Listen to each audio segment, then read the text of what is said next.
At 7:32 a.m. on February 10, 1942, Lieutenant Commander John Thach watched 6 Japanese Zeros diving toward his 4 Wildcats over Wake Island. At 37 years old, with 214 flight hours in Wildcats, he had 0 kills against Zeros, and he knew his pilots had maybe 90 seconds to live. The Japanese had sent 18 Mitsubishi A6M0 fighters to clear American patrols from the morning sky. Thach's Wildcat was slower. The Zero climbed faster, turned tighter, and could outmaneuver any American fighter at any altitude. American and Japanese pilots both knew the brutal math. A Zero could outturn a Wildcat in 14 seconds. 14 seconds to get on your tail, 14 seconds to line up the guns, 14 seconds to kill you. By February, the Pacific Fleet had lost 43 Wildcats and 43 pilots in 1-versus-1 dogfights with Zeros. The pattern never changed. American pilot turns to engage, Zero outturns him, Zero shoots him down. Command kept sending the same futile orders: avoid turning engagements, run if possible. But running meant abandoning other pilots, letting Zeros strafe your buddies while you fled.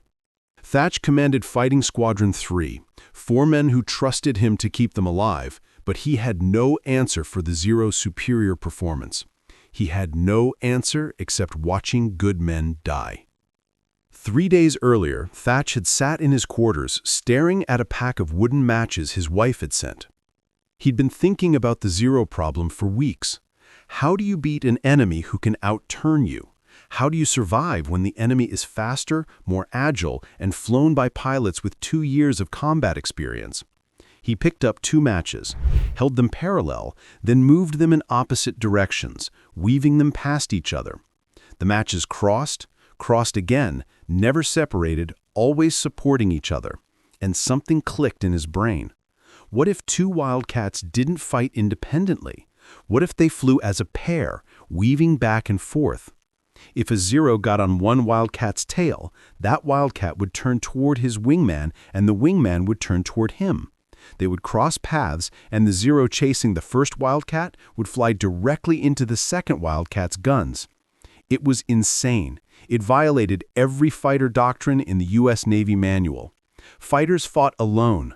Pairs stayed together for navigation, but once combat started, you split up and fought 1-versus-1. That was how air combat had worked since 1918.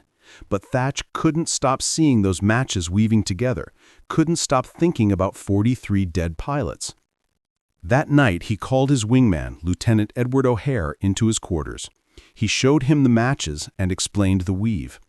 O'Hare stared for 30 seconds, then looked at Thach and asked one question: when do we test it? 4 days later, over Wake Island, Thach was about to find out if his matchstick trick would save lives or get 4 pilots killed. The 6 Japanese Zeros were 2,200 yards out and closing fast. It was time to try something that had never been done in combat. Thach's voice cracked across the radio. "Weave on my mark." His wingman, Lieutenant Junior Grade Edward Bassett, was 800 feet to his right. 2 more Wildcats flew beyond Bassett. Standard doctrine said to split up and fight alone, but Thach keyed his radio and gave an order that had never been spoken in U.S. Navy combat. "Bassett on me, weave pattern, execute." Bassett turned his Wildcat toward Thach. Thach turned toward Bassett. They flew directly at each other. The Zeros probably thought the Americans were panicking, about to collide, but they didn't. At 400 yards, both pilots banked hard. Thach pulled left, Bassett pulled right. They crossed paths with 200 feet of separation, then kept turning, coming around to cross again in a figure-8 pattern, weaving back and forth like those matches. The lead Zero pilot committed to Bassett's tail, closed to 600 yards. He expected an easy kill, but Bassett didn't turn away from the Zero, he turned toward Thach. The Zero followed, lining up guns 3 seconds from firing. Then Thach's Wildcat came screaming through the weave pattern from the opposite direction. The Zero pilot was now chasing Bassett directly toward another Wildcat, and that Wildcat had guns pointed straight at him. Thach opened fire at 300 yards. The Zero pilot had one choice: break off the attack or fly into a wall of bullets. He broke off, pulled hard right, and climbed. The other 5 Zeros scattered. For the first time in Pacific combat, Zeros were running from Wildcats. The dogfight lasted 6 minutes. 6 Japanese Zeros versus 4 American Wildcats. The standard outcome should have been 4 Americans dead, but when the Zeros finally climbed away, all 4 Wildcats were still flying. Thach landed at Ford Island 40 minutes later, his hands shaking, not from fear, but from adrenaline. He realized that maybe, just maybe, American pilots didn't have to die every time they met Zeros. Command Fighting wasn't convinced. Thach's combat report recommending immediate adoption of the Weave came back 3 days later. Interesting tactic, needs further testing, not approved for widespread use. 43 pilots were dead in February, and Command wanted more testing. Meanwhile, the Japanese were planning the massive assault on Midway. Between February and June 1942, Thach trained Fighting Squadron 3 on the Weave every day. He taught it to every pilot who would listen, showing them the matches, explaining the geometry. If a Zero commits to your tail, you turn into your wingman. The Zero has to choose, follow you into your wingman's guns or break off. Either way, you survive. Some pilots thought Thach was crazy. One squadron commander told him he'd collide, panic, and get both pilots killed. But Thach kept teaching because pilots kept dying. By May, the Pacific Fleet had lost 91 Wildcats in combat with Zeros, and Command still issued the same orders. Then intelligence intercepted radio traffic. The Japanese were planning an attack on Midway Island with 4 aircraft carriers and 270 aircraft, the largest carrier operation in their naval history. Thach's squadron was deployed to the USS Yorktown. He told his 7 pilots the truth. The Japanese are bringing 50 Zeros to Midway. We'll have 8 Wildcats. The only way we survive, the only way we protect the Yorktown, the only way we win is the Weave. 4 days later, on June 4, 1942, Thach was at 14,000 feet above Yorktown when the first Japanese strike wave appeared. 18 dive bombers escorted by 12 Zeros. 12 Zeros was still 3-to-1 odds against Thach's 4-plane section. The Zeros dove. Thach gave the order, mark, execute. He turned hard towards Bassett. Bassett turned toward him. The 3 Zeros chasing Thach suddenly had a problem. Their target was flying directly at another Wildcat that had guns pointed at them. The lead Zero pilot hesitated for 2 seconds. Thach came through the Weave and opened fire. The Zero rolled left, trailing black smoke, and fell away. Thach's first Zero kill. But the other 2 Zeros didn't break off. They'd seen the Weave and adapted. They split. One went high, one went low, trying to force Thach to choose. Thach pulled into a climbing turn toward the high Zero, but Bassett broke toward the low Zero. The Weave pattern fractured for 6 seconds. Both Wildcats were fighting independently. The high Zero got guns on Thach. 20mm cannon fire walked up his left wing, 1 round punched through his cockpit canopy 3 inches from his head. Bassett called over the radio, "I'm hit, the engine is overheating." Thach made a choice. He abandoned his turn toward the high Zero and dove toward Bassett, placing himself between his wingman and the threat. He opened fire on the low Zero and it exploded. Bassett was told to head back to Yorktown, escorted by the other 2 Wildcats. That left Thach alone at 11,000 feet with 10 Zeros still in the sky. Without a wingman, he had no Weave, no options except to run. But running meant leading Zeros toward the carrier he was supposed to protect. He called for help, then turned his Wildcat toward 3 closing Zeros. Thach was alone, but in 4 months of thinking about the geometry of the Weave, he realized something critical. The Weave didn't require 2 aircraft. It required 2 points in space. He turned hard right, then immediately reversed left. Sharp, angular turns, not the smooth turning fight Zeros expected. The Zero committed to follow Thach's right turn, but Thach was already reversing left. The Japanese pilot was always half a second behind, always correcting, always reacting. Every correction cost speed and energy. After 40 seconds of reversals, the Zero was co-altitude with Thach. No advantage. The Zero pilot broke off and climbed away. The other 2 followed. Thach had just proven that the Weave principle worked even solo. Constant direction changes. Never let the enemy predict your next move. Make them bleed energy, make them quit. Word spread through the fighter squadrons that afternoon. Thach's Weave works, even solo, even outnumbered. By evening, pilots from Enterprise and Hornet were asking Thach to explain the tactic. By June 5th, 18 Wildcat pilots could execute the pattern. By June 6th, 32 pilots. The Weave was spreading through the fleet faster than any official doctrine ever could. Japanese pilots noticed. Radio intercepts from June 7th included references to new American tactics, American fighters flying in coordinated pairs, American fighters executing unpredictable maneuvers, American fighters that refused to die. One intercepted message said, "American Wildcat pilots have changed their methods. Expect increased resistance." On June 10th, Fighting Squadron 3 faced 14 Zeros with 8 Wildcats. Thach called the Weave, all 4 pairs executed. The Zeros tried to isolate individual Wildcats and use their superior maneuverability, but every time a Zero committed to a Wildcat's tail, that Wildcat turned toward his wingman. After 12 minutes, the Zeros broke off. They damaged 2 Wildcats, but scored 0 kills. The Americans had shot down 3 Zeros. It was the first time in Pacific combat that Wildcats had a positive kill ratio against Zeros in a major engagement. Fighter Command finally took notice. On June 15th, Thach was ordered to report to Admiral Nimitz to prepare a formal briefing on the Weave tactic. But the Japanese had also studied the Weave and developed a counter-tactic designed to destroy it. A coordinated attack from 3 directions simultaneously. On June 23rd, over Santa Cruz Island, 18 Zeros attacked Thach's 8 Wildcats. 6 dove from high, 6 came in from the left flank, and 6 from the right. Thach called the Weave, but his pilots hesitated. Which threat do you counter when they're coming from 3 directions? The pairs fragmented. Thach keyed his radio. Reform pairs, lock onto your wingmen, execute standard Weave, ignore the other groups.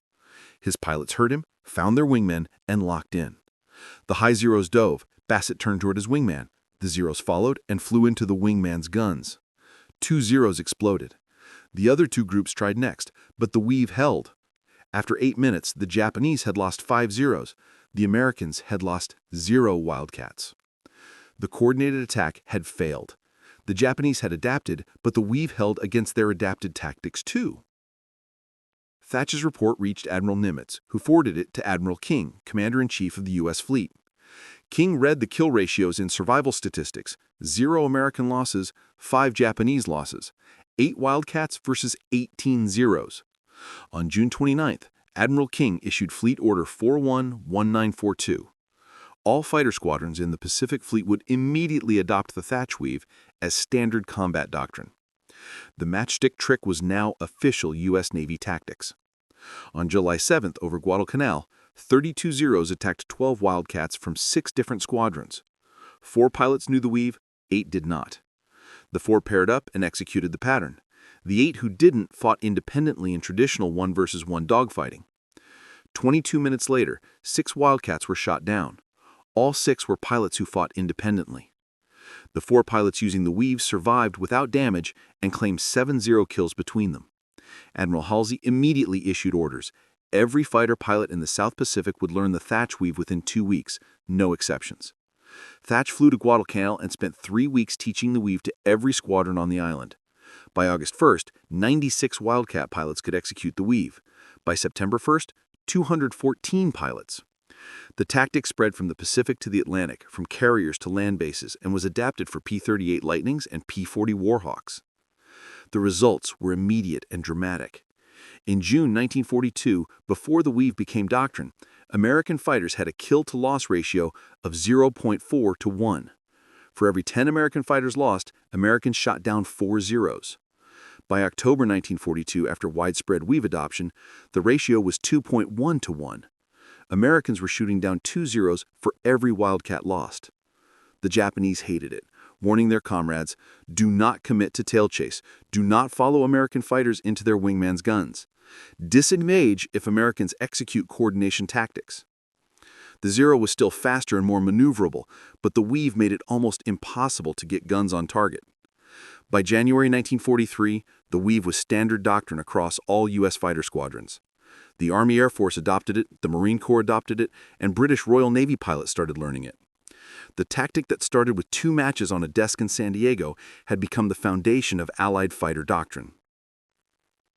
Thach received the Navy Cross in February 1943 for extraordinary heroism and distinguished service in the development of fighter tactics that have saved numerous American lives. He cared about numbers. In the 6 months before the Weave, the Pacific Fleet lost 137 Wildcats in combat with Zeros. In the 6 months after the Weave became doctrine, the fleet lost 41 Wildcats. This represented 96 pilots who came home because 2 matches could cross paths. Thach was pulled from combat operations in March 1943 and sent back to San Diego to teach the Weave to new pilots. He hated being away from the fight, but command told him he was more valuable as an instructor than as a combat pilot. He trained pilots for 18 months, teaching the Weave to over 800 naval aviators. Every one of those pilots took the tactic into combat and survived situations they shouldn't have survived.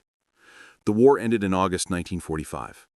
Thach stayed the Navy, spending the next 27 years training fighter pilots, developing tactics, and saving lives without firing a shot. He was promoted to Rear Admiral in 1960. Korean warfighter pilots called it the Thach Weave officially. No other tactic in military history carried a pilot's name while he was still alive.